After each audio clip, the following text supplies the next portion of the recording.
दर्शकवृन्द नमस्कार। AP talk टाइममा स्वागत छ। म मनोज जोशी।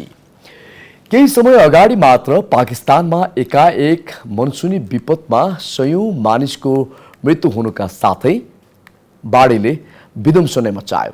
पाकिस्तानको वर्षा र बाढीले निम्त्याएको अकल्पनीय विपत्तिप्रति सहानुभूति प्रकट गरेका हामीले पनि सोही प्रकृतिको नभए पनि हालैको लगातारको वर्षाले ठुलै विपत्ति खेप्न बाध्य भयो।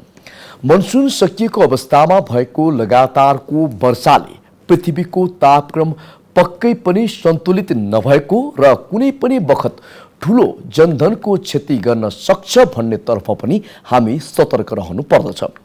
हामी सामु जलवायु परिवर्तनका थुप्रै चुनौती छन्। आखिर बेला न कुबेला यस्ता खालका वर्षा किन हुन्छ? गहिरो अध्ययनको जरुरी पनि छ। सम्बन्धित निकाय गम्भीर छ या छैन त्यो कुरा उहाँहरूले नै सोच्ने विषय पनि हो। आज हामी मौसममा देखिएका परिवर्तन, क्षति, चुनौती, समाधान के भन्ने कुरामा बहस गर्दैछौँ। हामीसँग हुनुहुन्छ मौसम तथा जलवायु विज्ञ उज्जवल उपाध्याय। सर, स्वागत छ यहाँलाई। नमस्ते। कस्तो छ? आराम हुनुहुन्छ? सब ठिकठाक। यहाँ मौसमविद, अब मौसमको कुरामा हामी चाहिँ जाँदैछौँ। काठमाडौँ उपत्यका लगायत देशभरका क्षेत्रमा वर्षा हुने क्रम अझै पनि रोकिएको छैन। चाडबाडको समयमा भएको भारी वर्षाले झन् चाडबाड त बित्यासै पारियो।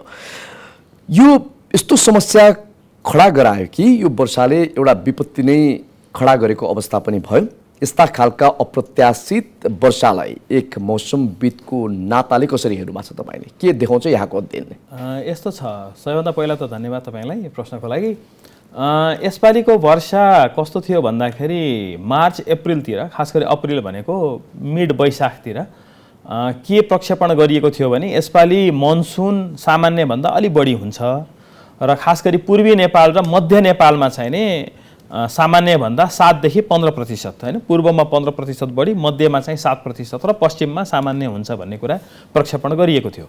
अब मनसुन नेपालमा छिर्ने मिति भनेको ठ्याक्कै फिक्स डेट त हुँदैन, गएको 30 वर्षको चाहिँ हामीले औसत लिन्छौँ, जसले गर्दाखेरि जुनको 10 तारिक चाहिँ नेपालको झापाबाट मनसुन प्रवेश गर्छ भने सेप्टेम्बरको 23 मा चाहिँ नि यो नेपालको डडेलधुरा जिल्लाबाट चाहिँ यो बिदा हुन्छ भन्ने चाहिँ एउटा सालाखाला एउटा चाहिँ उसको आगमन मिति र बहिर्गमन मिति चाहिँ राखिएको हुन्छ। यसपालि मनसुन थोरै ढिला गरी आयो, 7-8 दिन ढिला गरी आयो र अलि सक्रिय हुन पनि समय लाग्यो र सेप्टेम्बर 23 सम्म जब लगभग मनसुन अब सकियो भन्ने तर्फ हामी पुगेका थियौँ, सेप्टेम्बरको 23 तिर, त्यो बेलासम्म हेर्दाखेरि प्रक्षेपण गरिएको भन्दा मनसुन चाहिँ कमै थियो, वर्षा कमै थियो, विगतको जस्तो थियो। तर यसपालि जुन औसतभन्दा बढी पानी पर्छ भनेर जुन प्रक्षेपण गरिएको थियो पूर्व र मध्य नेपालमा त्यो भएन। तर के भइदियो भन्दाखेरि अलि पछि तपाईँहरूलाई सबैजनालाई थाहा छ, अक्टोबरको 4 तारिकदेखि भनेको हाम्रो दसैँको समय भएर सम्झिन सजिलो हुन्छ, नवमीको दिनदेखि त्रयोदशीको दिनसम्म नेपालमा धेरै पानी पर्यो र खास गरी मध्य र पश्चिममा पर्यो। अझ बढी कहाँ पर्यो भन्दाखेरि हामी लुम्बिनी, गण्डकी र कर्णाली क्षेत्रको त्यो क्षेत्रमा सबभन्दा बढी पानी पर्यो। यो वर्षा अब यस्तो छ, मनसुनको हिसाबले हेर्ने हो भने चाहिँ यो वर्षा सामान्य हो, किनकि पोहोर साल हामीहरूको चाहिँ वर्षा औसतभन्दा 15% सम्म बढी भयो। यसपालि पश्चिममा चाहिँ अब त्यो डाटाहरू अझै केलाउनै बाँकी छ। मनसुन यस्तो थियो, मनसुन सकिसक्यो भन्दैमा सेप्टेम्बर 23 पछि मनसुन सकिन्छ भन्ने ग्यारेन्टी त गर्न सकिँदैन, किनकि हामीले गएको 30 वर्षको डाटा हेर्दाखेरि सेप्टेम्बर 23-24 तिर मनसुन बहिर्गमन हुन्छ। यसपालि चाहिँ के भयो भन्दाखेरि डिप्रेसन भन्छौँ हामी जसले गर्दाखेरि यो बङ्गालको खाडीमा चाहिँ नि लगातार डिप्रेसन चाहिँ फर्म भयो। डिप्रेसन भनेको कस्तो भने तल्लो क्षेत्रमा चाहिँ अलिकति भनौँ न यो हावाको चाप कम हुने, न्यूनचापीय क्षेत्र कायम हुने र उपल्लो क्षेत्रमा चाहिँ बादल फर्मेसन हुने र त्यो बादल चाहिँ लगातार रूपमा चाहिँ नेपाल पस्ने, नेपाल भारतको बिहार र युपी पस्ने जुन एउटा प्रक्रिया थियो त्यो कन्टिन्युअसली भयो र पूर्वको तुलनामा पश्चिममा किन बढी चाहिँ वर्षा भयो भन्दाखेरि पश्चिममा पनि त्यो किसिमको डिप्रेसन भयो। तपाईँले जुन सोध्नुभयो कि यो सामान्य हो कि होइन भन्ने कुरा चाहिँ यसलाई म दुईटा कुरा भन्छु, एउटा सामान्य हो पनि एउटा सामान्य होइन पनि। सामान्य कुन हिसाबले भन्दाखेरि सधैँ मनसुन सेप्टेम्बरको 23 या असोजको 7-8 गते नै सकिनुपर्छ भन्ने छैन। जसरी यसपालि मनसुनको आगमन 8-10 दिन ढिला भयो, त्यसै गरी 10-15 दिन ढिलासम्म मनसुन बस्न पनि सक्छ। त्यो हिसाबले सामान्य हो। तर कुन हिसाबले असामान्य हो भन्दाखेरि मनसुन सकिने बेलामा यति धेरै पानी चाहिँ पर्दैन हैन नपर्नुपर्ने हो। मनसुन सकिने बेलामा सबैभन्दा बढी पानी चाहिँ नि मिड असारदेखि मिड भदौसम्म पर्नुपर्ने, साउनमा सबैभन्दा बढी पानी पर्छ। भदौ 15 लागिसकेपछि अलिक कम हुँदै जान्छ भने असोजपछि फाटाफुट्टा छिटफुट पानी पर्नुपर्ने हो। तर यसपालि पहिरो नै जाने गरी डुबान नै हुने गरी, त्यो पनि कहाँ भन्दा कर्णाली लुम्बिनी र गण्डकी प्रदेशतिर हैन सुदूरपश्चिमतिर पनि हेभी पानी पर्यो। त्यो हिसाबले चाहिँ अलि असामान्य हो। त्यसले वर्षाको तपाईले जुन परिमाण हेर्नुहुन्छ भने चाहिँ नि त्यो वर्षाको परिमाण चाहिँ हामीले प्रक्षेपण गरे जति नै भयो। तर जुन सिजनमा, जुन भूगोलमा, जुन लोकालिटीमा र जुन रफ्तारमा र जुन इन्टेन्सिटीमा पानी पर्यो त्यो चाहिँ एकदमै अनयुजुअल हो, अस्वाभाविक हो। जस्तो यो वर्षालाई एक किसिमको संक्रमणकालीन र अप्रत्याशित वर्षाको रूपमा पनि हेरिएको छ। मौसमविद लगायत यो मनसुन जो अध्ययन गर्नुभएको छ उहाँहरूको विज्ञताको कुराहरू बुझ्दा पनि यो मौसमलाई एकदमै नसोचेको जुन वर्षा भयो, भारी वर्षा भयो भन्ने गरिएको छ। मनसुन सकिएको अवस्थामा फेरि यो सक्रिय भइरहँदा अबका दिनमा पनि फेरि नसोचेको किसिमबाट वर्षा नहोला र समस्या खडा नगर्ला भन्न सक्ने अवस्था रहेन नि? त्यो त बिल्कुलै रहेन, किनकि त्यही भएर हामीले चाहिँ यो जलवायु सङ्कटलाई सबैभन्दा ठुलो सङ्कट हामीले अहिले मानिराखेका छौँ र मान्नु पनि पर्छ। किनकि हामीले जतिसुकै आर्थिक विकासको कुरा गरे पनि, राजनीतिक र अनेक कुराको विकास गरे पनि हामी मानवको लागि सबैभन्दा आवश्यक पर्ने जुन प्रकृति हो, यो प्रकृति नै अहिले यति नराम्रोसँग डिस्टर्ब भएको छ, खास गरी विश्वव्यापी यो जलवायु सङ्कटले गर्दाखेरि यसलाई त हामीले सबैभन्दा बढी ध्यान दिनै पर्छ। त्यही भएर चाहिँ के छ भने गएको केही भनौँ न 4-5 वर्ष र खास गरी यता 10 वर्ष यता आएर चाहिँ जलवायु सङ्कटलाई हामीले धेरै नै अहिले प्राथमिकतामा राख्नुपर्ने हो, तर राख्न सकिरहेका छैनौँ। बिस्तारै केही आवाजहरू त उठिरहेका छन्। र जुन तपाईँले सोध्नुभएको प्रश्न हो, यो गएको 15-20 वर्षदेखि मनसुनी वर्षा जुन हो यो भनेको हामीहरूको दक्षिण एसियाकै लाइफलाइन हो।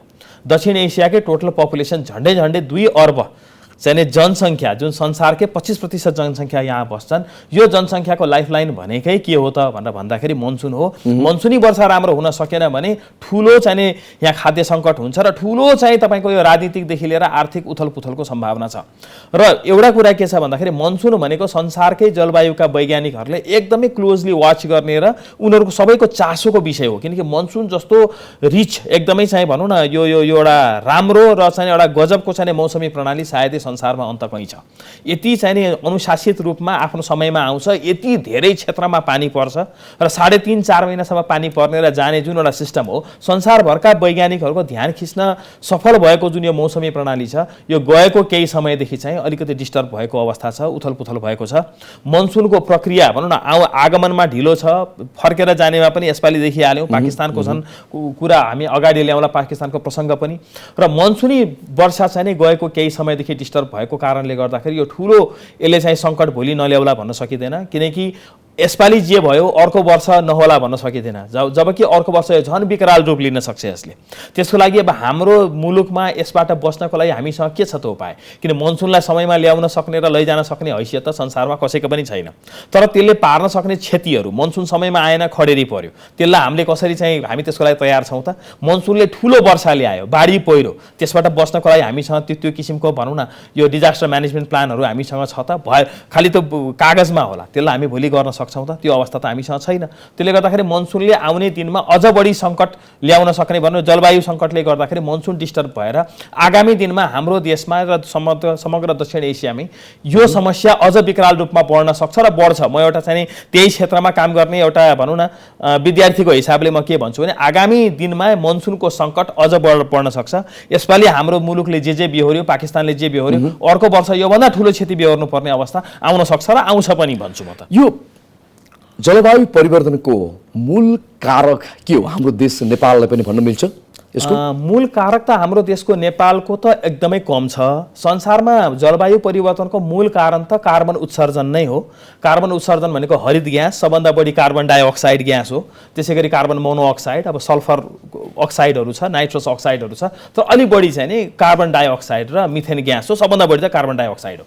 यो भनेकै के हो भनेर भन्दाखेरि फसिल फ्युल होइन, जुन अब हामी चाहिँ यो पेट्रोल डिजल ग्यासहरू जुन बाल्छौँ र त्यसबाट निस्केको जुन ग्यास हो त्यसलाई हामी हरित ग्यास भन्छौँ। हरित ग्यास के हुन्छ भने हामीहरूको पृथ्वीमा बाहिर एउटा ग्रिन हाउस ग्यास भनेर हरित ग्यासको लेयर अलरेडी हुन्छ।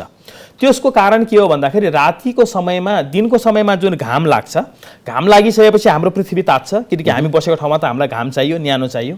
रातको समयमा चाहिँ के हुन्छ भने घाम नलागेको बेलामा त्यो ताप चाहिँ नि तपाईँको रेडिएट भएर द्रुत गतिमा चाहिँ नि स्पेसमै अन्तरिक्षमै फर्किन सक्छ। त्यसलाई नफर्काउनको लागि चाहिँ प्राकृतिक रूपमै के छ त भन्दाखेरि हामी वायुमण्डलमा हरित ग्यासहरू भन परापूर्व कालदेखि नै पृथ्वीको चाहिँ नि यो निर्माण भएदेखि नै त्यो हरित ग्यास त्यहाँ छ, जसले चाहिँ के गर्छ दिन र रातको समयमा टेम्परेचरको ग्याप धेरै हुन दिँदैन। दिउँसो तातेको पृथ्वीलाई रातिको समयमा धेरै चिसो हुन दिँदैन। हरित ग्यास नहुन्थ्यो भने पृथ्वीको औसत तापक्रम दिनको समयमा 80 डिग्री र रातको समयमा -50 डिग्री हुन्थ्यो। त्यसमा त कुनै पनि जीवजन्तुको त बाँच्ने सम्भावनै थिएन। तर यता आएर के भयो भन्दाखेरि खास गरी यो इन्डस्ट्रियल रिभोल्युसन पछि, यो चाहिँ यो औद्योगिक क्रान्तिपछि हरित ग्यासहरू एटमोस्फियरमा यति धेरै गयो, अहिले हामीहरूको चाहिँ पृथ्वीमा यति धेरै चाहिँ यो हरित ग्यासहरू जम्मा भइसकेको छ, खास गरी कार्बन डाइअक्साइड र अरू ग्यासहरू। त्यसले के गरिरहेको छ भन्दाखेरि दिनको समयमा आएको घामलाई अब फर्केर जानै दिइरहेको छैन। चाहिने भन्दा बढी हिट ट्र्याप भएको कारणले गर्दाखेरि पृथ्वीको तापक्रम बढ्दै जाने, जसले गर्दाखेरि हिमालका बरफहरू, त्यसै गरी आर्कटिक र एन्टार्कटिकका बरफहरू पग्लिँदै जाने, तापले गर्दाखेरि समुद्रको पानीको घनत्व बढ्ने र जसले गर्दाखेरि मालदिभ जस्ता, मरिसस जस्ता मुलुकहरू चाहिँ डुबानमा पर्न सक्ने। र हाम्रो जस्तो क्षेत्रमा चाहिँ के हुनसक्छ भन्दाखेरि हिमाल नै तपाईँको चाहिँ बिस्तारै पग्लिँदै गयो भने हाम्रो क्षेत्रमा पानीको ठुलो समस्या हुन्छ। हाम्रो क्षेत्रमा मात्र नै, समग्र दक्षिण एसियामै। किन मैले अघि नै पनि भने 2 अर्ब जनसङ्ख्यामा त लगभग 1 अर्ब जनसङ्ख्या त प्रत्यक्ष रूपमा हिमालबाट आएको नदीको पानीमै निर्भर छन्। अब यही द्रुत गतिमा चाहिँ नि यो ग्लोबल वार्मिङ हुँदै गयो, हामीले हरित ग्यासहरू उत्सर्जन गर्दै गयो र ग्लोबल वार्मिङ हुँदै गयो भने यसले त पानीको सङ्कट त ल्याउँछ। फेरि कस्तो हुन्छ भन्दाखेरि अलिकति पनि तापक्रम, हामी मानिसहरू भने कस्तो भने अलिकति गर्मी हो भने हामी पङ्खा चलाउँछौँ, एसी चलाउँछौँ, हामीलाई ठन्डा हुन्छ। प्रकृतिसँग चाहिँ प्रकृतिले त्यसरी मान्दैन। थोरै तापक्रम मात्रै बढ्यो, 0.2 डिग्री 0.3 डिग्रीले मात्र तापक्रम बढ्यो भने उसको सारा सिस्टम चेन्ज हुन्छ। किनकि मनसुन जुन आउनुपर्ने समय हो, अलिकति तापक्रम औसतभन्दा बढी भइदियो भने त्यो मनसुन पूर्ण रूपमा डिस्टर्ब हुन्छ। अलिकति तापक्रम घट्यो भने पनि मनसुन नराम्रोसँग डिस्टर्ब हुन्छ। त्यसले त मनसुन त खालि हामीहरूको दक्षिण एसियामा हुने एउटा सिस्टम भयो। संसारमा त 24-25 वटा त्यो भनौँ न विभिन्न वायुमण्डलीय करेन्टहरू छ कि यो सबै करेन्टहरू संसारमा नराम्रोसँग बिथोलिएको कारण छ। कारण एउटै छ, विश्वव्यापी रूपमा बढिरहेको तापक्रम। सामान्यभन्दा सामान्य तापक्रमले पनि के गर्छ त, यसलाई बिगार्छ। त्यसले गर्दाखेरि अब के छ भने 2022 मा हामी लगभग सकियो। अबको 78 वर्षपछि सन् 2100 मा पृथ्वीको औसत तापक्रमले 2 डिग्री भन्दा बढीले बढ्ने भनेर भनेको छ। यदि त्यो भएको खण्डमा नेपालको एउटा पनि हिमालमा तपाईँ सेतो बरफ देख्नुहुन्न, पुरै हिमाल कालो देखिन्छ भने संसार त यति विकराल अवस्थामा पुग्छ कि त्यो हामी कल्पनै गर्न सक्दैनौँ। हाम्रो देशको परिप्रेक्ष्यमा कुरा गर्नु पर्दा पहिलेको तुलनामा मौसममा देखिएका यस्ता डरलाग्दा यहाँले भनेअनुसार जुन किसिमको परिवर्तन देखिरहेको छ, यो विषयमा हामीले सोचेका छौँ या थप अध्ययन अगाडि बढाएका छौँ भन्ने प्रश्न पनि उठ्छ। आवश्यकता कतिको देख्नुहुन्छ? अध्ययन त नेपालमा जति हुनुपर्ने त्यति अध्ययन त हुन सकेको छैन। किनकि तपाईँलाई राम्रोसँग थाहा छ, हाम्रो मुलुकमा जुन देश हाँक्नको लागि जुन अग्रपङ्क्तिमा बस्नुभएको जुन राजनीतिक नेतृत्वका व्यक्तिहरू हुनुहुन्छ, उहाँहरूको प्रायोरिटीमै राजनीति बाहेक अरू पर्दैन। राजनीति पनि अब स्वस्थ राजनीति छैन, अब त्यतातिर नजाउँ होइन। त्यसले गर्दाखेरि विज्ञान, प्रविधि र जलवायुको सङ्कटको बारेमा चाहिँ अब को कति गम्भीर छ भन्ने कुरा तपाईँलाई मैले भनिराख्नु पर्दैन। तपाईँले नै धेरैजनासँग बोलाएर अन्तर्वार्ता लिइसक्नु भएको छ। समस्या कहाँनिर छ भन्दाखेरि हाम्रो देश के गर्छ भन्दाखेरि विश्वव्यापी रूपमा जति कार्बन उत्सर्जन हुन्छ त्यसको तुलनामा नगण्य कार्बन उत्सर्जन गर्छ होइन। जसमध्ये फेरि के छ भन्दाखेरि हाम्रो मुलुकबाट जति कार्बन उत्सर्जन हुन्छ त्यसको आधाभन्दा बढी त हाम्रो देशमा भएको, किनकि हाम्रो मुलुकमा जुन टोटल क्षेत्रफलको 40% क्षेत्रफल त वन छ। त्यो वनले के गर्छ भन्दाखेरि नेपालको चाहिँ नि वार्षिक 5 करोड टन चाहिँ हामी कार्बन निकाल्छौँ कि कार्बन उत्सर्जन छ, जुन संसारको तुलनामा नगण्य हो। त्यसमा पनि के छ भन्दाखेरि 5 करोडमा 2 करोड 80 लाख 28 मिलियन 2 करोड 80 लाख टन त हामीहरूको मुलुकमा भएको वन जङ्गलले नै सोचिराखेका छन्। हामीहरूको नेट एमिसन कति छ भनेर भन्दाखेरि 28 मिलियन हामीहरूको एमिसन छ। 22 मिलियन त हामीहरूको चाहिँ नि वन जङ्गलले नै लिइराखेको छ भनेपछि 2 करोड 80 लाख टन मात्रै हाम्रो चाहिँ कार्बन उत्सर्जन भइरहेको छ। अब यसमा के छ भन्दाखेरि अब भनौँ न कोप सम्मेलन त अब यो नजिकै आउँदैछ, यो नोभेम्बरमा इजिप्टमा छ यसपालि। त्यसमा के भनिएको छ भनेर भन्दाखेरि सबै सदस्य राष्ट्रहरूले के गर्नुपर्ने भन्दाखेरि यो सन् 2100 सम्म जुन 2 डिग्री जुन पृथ्वीको तापक्रम जुन पुग्ने भनेको छ नि त्यसलाई हामीले 1.5 मा झार्नुपर्छ, त्यसमै लिमिट गर्नुपर्छ भन्ने कुरा छ। नेपाल पनि त्यसको सदस्य राष्ट्र भएको कारणले गर्दा नेपालले गएको वर्ष यो ग्लासगोमा हुँदाखेरि चाहिँ सन् 2045 भनेको अबको 23 वर्षपछि चाहिँ नेपाल कार्बन न्युट्रल मुलुक हुने भनेको छ। भुटान जस्तो भनेको आफूले जति कार्बन निकाल्यो त्योभन्दा बढी चाहिँ आफूले कार्बन एब्जर्ब गर्ने भनेको हाम्रो देशबाट चाहिँ कार्बन उत्सर्जन अब 0 गर्ने या त्योभन्दा नेगेटिभमा लैजाने भुटान जस्तो। नेपालले त्यो गर्ने भनेर भनेको छ, तर खैर नेपालले त्यो गर्दाखेरि त धेरै अब चुनौतीहरू अगाडि छन्। तर विश्वव्यापी रूपमा जति कार्बन उत्सर्जन हुन्छ त्यसको तुलनामा चाहिँ नेपालले उत्सर्जन गर्ने कार्बनको भनौँ न परिमाण या प्रतिशत चाहिँ या अनुपात चाहिँ नगण्य मात्रामा छ। त्यही पनि नेपाल जस्तो मुलुकले चाहिँ सबैभन्दा ठुलो क्षति यो जलवायु सङ्कटको कारणले गर्दा बेहोर्नु परिरहेको छ। किनकि आइपिसिसीको ऱ्याङ्किङमा पनि नेपाल भनेको 6 औँ राष्ट्रमा पर्छ। तपाईँको चाहिँ एकदम उच्च जलवायु सङ्कटको राष्ट्रहरूमध्ये नेपाल 6 ठाउँमा पर्छ। त्यसको कारण के भन्दाखेरि हिमाल हामी कहाँ छ, मैले भनिहालेँ हिमाल कुन किसिमले एफेक्ट भइरहेछ, पहाडी क्षेत्र छ। अब यहाँ तपाईँको अहिले जलवायु सङ्कटले गर्दाखेरि एकदम ठुलो पानी पर्ने, डरलाग्दो पानी पर्ने होइन, दिनभरि लगाएर पर्नुपर्ने पानी आधा घन्टामै पर्ने, त्यसले गर्दाखेरि बाढी पहिरोको प्रकोप त्यति नै बढी छ। तराई क्षेत्र डुबानमा पर्ने समस्या छ। अब तपाईँले देखिहाल्नुभयो काठमाडौँमा डेङ्गु हामीले सुनेकै थिएनौँ, किनकि तापक्रम यसरी बढ्न थाल्यो काठमाडौँको। अब जाडो महिनामा मनसुन सुरु भएपछि हामीले सिरक ओढ्नु पर्ने काठमाडौँ दसैँ सकिँदासम्म पनि उकुस मुकुस गर्मी छ बाहिर। भनेपछि डेङ्गु फैलाउने खालका लामखुट्टेहरू यहाँ आउन थाले। जलवायु परिवर्तनको कारणले नै हो। रोग निम्त्याउनु दिन प्रतिदिन नागरिकहरू बिमारी पर्दै जानुमा पनि यो जलवायु परिवर्तन एकदमै किनकि हालसालै मैले एउटा चाहिँ अध्ययन पनि गरेको छु नेपालको धेरै ठाउँमा। के देखिएको छ भन्दाखेरि कृषि क्षेत्रमा मैले चाहिँ अलि बढी अध्ययन गर्दाखेरि गर्मीमा हुने किराहरू, तपाईँको चाहिँ तराईमा हुने चाहिँ गर्मीमा आउने किराहरू जसले चाहिँ भनौँ न धान गहुँ बाली विभिन्नलाई चाहिँ नष्ट गर्ने खालका किराहरू अब तपाईँको कुलेखानी जस्तो ठाउँमा भनेको सी लेभलबाट 1500 मिटर काठमाडौँभन्दा अल्गो ठाउँहरूमा त्यस किसिमको तराईमा हुने किराहरू काठमाडौँमा देखिन थाल्यो। अब कुलेखानीमा देखिन थाल्यो, अन्नपूर्ण क्षेत्रतिर देखिन थाल्यो। भनेपछि त्यो किराहरू किन आयो भन्दाखेरि तापक्रम बढेको कारणले गर्दाखेरि आयो। त्यहाँका स्थानीय किसानहरूलाई पनि सोद्धाखेरि उहाँहरू के भन्छ, पहिलाको तुलनामा धेरै गर्मी हुन्छ भनेर भन्नुहुन्छ। त्यहाँको जलवायु विभिन्न चाहिँ भनौँ न मेट्रोलोजिकल स्टेसनबाट लिएको डाटाले पनि त्यही देखाउँछ कि त्यो क्षेत्रमा चाहिँ गएको 30 वर्षमै 2 डिग्रीले चाहिँ तापक्रम बढेको छ। गएको 60 वर्षको तुलनामा चाहिँ 4-4.5 डिग्रीले टेम्परेचर बढेको छ। भनेपछि गर्मी त्यसरी बढिसकेपछि गर्मीले गर्दाखेरि हुने जति पनि तपाईँको यो ट्रपिकल डिजिजेसहरू हुन्छ नि त्यो रोगहरू पनि बढ्दै गएको अवस्था छ। त्यसले गर्दाखेरि अब भनौँ न डेङ्गुको कारणले गर्दाखेरि काठमाडौँ नेपालमा आजसम्म कति 33-34 जनाको मृत्यु भइसक्यो भन्ने कुरा छ। 44 जना भइसक्यो। त्यसको कारण विशुद्ध रूपमा मानिसहरूले जेसुकै भनौँ त्यसलाई चाहिँ मेडिकल कारण भनौँ होइन, त्यसलाई चाहिँ स्वास्थ्यको समस्या भनौँ, म एउटा जलवायु क्षेत्रमा काम गर्ने व्यक्ति त के भन्छु भने त्यसको मुख्य कारण नै जलवायु परिवर्तन हो। अब त्यसबाट बच्नको लागि अब हामीले कस्तो खालको चाहिँ नि यो भनौँ न यो रणनीतिहरू अवलम्बन गर्ने त्यतातिर पनि सोच्नु पर्यो। तर मूल कारण त जलवायु परिवर्तन नै हो। यसले गर्दाखेरि हाम्रो स्वास्थ्य, खास गरी हाम्रो कृषि र हाम्रो चाहिँ फुड सेक्युरिटी खाद्य सुरक्षा र चाहिँ अब भनौँ न डे टु डे लाइफमा चाहिँ नि र लङ टर्ममा भन्ने हो भने खास गरी पानीको सङ्कट चाहिँ धेरै नराम्रोसँग निम्त्याउँछ। र जलवायु भन्ने बित्तिकै अब बुझिहाल्नुभयो हरेक वर्ष हाम्रो मुलुकमा 200 भन्दा बढी व्यक्तिको चाहिँ बाढी पहिरोको कारणले गर्दा मृत्यु हुन्छ। चट्याङले पनि त्योभन्दा बढी मृत्यु हुन्छ। तर चट्याङ भनेको चाहिँ अब अध्ययन राम्रोसँग गर्न सकिँदैन, प्रक्षेपण गर्न पनि गाह्रो भएको कारणले गर्दाखेरि त्यतातिर नजाउँ। बाढी र पहिरोले मृत्यु हुने सङ्ख्या जुन गएको 30 वर्षमा बढ्दै गएको छ, यसबाट पनि एउटा कुरा प्रश्न के हुन्छ भने जलवायु सङ्कटको कारणले गर्दाखेरि आउने दिनहरूमा स्थिति अझ भयावह हुन्छ भन्ने कुरा चाहिँ प्रश्न छ। यस्ता प्रकृतिले निम्त्याएका अकल्पनीय सङ्कटबाट बच्नको लागि पनि हामीसँग उपायहरू होला नि, सम्भव छ या छैन त्यस्ता उपाय? अब यस्तो छ, ग्रामीण क्षेत्रमा तपाईँ जानुभयो भने हरेक क्षेत्रको आफ्नै उहाँहरूको चाहिँ के छ भन्दाखेरि मौलिक प्रविधिहरू उहाँहरूले अवलम्बन गर्नुभएको छ। जस्तो नेपालमा अब हामीले गयौँ भने कुन धान राम्रो हुन्छ, कुन बिउ कुन ब्याड कुन बेलामा लगाउने, कुन धान कुन बेला लगाउने, कुन बेला कुन पानी हाल्ने, कुन बेला चाहिँ सिँचाइ गर्ने, कुन बेला नगर्ने, कस्तो बेलामा चाहिँ कुन भनौँ न यो खाद मलहरू राख्ने, कुन बेलामा चाहिँ कस्तो खालको पेस्टिसाइडहरू राख्ने, त्यो उहाँहरूलाई चाहिँ नि एउटा मौलिक प्रविधिको बारेमा चाहिँ नि ग्रामीण क्षेत्रका किसानहरूलाई राम्रोसँग थाहा छ। तर त्यो तब मात्र सम्भव हुँदो रहेछ जब चाहिँ नि प्रकृति एउटा चाहिँ सन्तुलित हुन्छ, तब मात्रै एउटा जेनेरेसनले सिकाएको कुरा अर्को जेनेरेसनमा त्यो ट्रान्सफर हुन्छ। अहिले के छ भन्दाखेरि यो क्लाइमेट चेन्ज यो जुन विश्वव्यापी रूपमा भइरहेको जुन यो जलवायु परिवर्तन छ यति द्रुत गतिमा भइरहेको छ कि मान्छेलाई एडाप्ट गर्नै समस्या भइरहेछ। बुवाले सिकाउनु भएको कुरा 20 वर्ष अगाडि सिकाउनु भएको कुरा आज त्यो छोरा किसानले एप्लाई गर्दाखेरि त्यो कामै लागिरहेको छैन। किनकि बुवाले चाहिने जुन औषधि हाल्न सिकाउनु भएको थियो त्यो औषधि हाल्दाखेरि त्यो किरा मर्दैन, किनकि त्यो किरा 20 वर्ष अगाडि थिँदै थिएन। अहिले त्यो किरा किन आयो भन्दा 20 वर्षमा तापक्रम यसरी बढ्यो कि त्यो किरा अब आयो, त्यो बुवाले सिकाएको टेक्नोलोजी त्यहाँ कामै लागेन। त्यसले गर्दाखेरि अब प्राविधिक यो चाहिँ जुन हामीहरूको चाहिँ यो आधुनिक प्रविधिलाई हामीले अब कृषि क्षेत्रमा इन्टरभेन गर्नै पर्छ।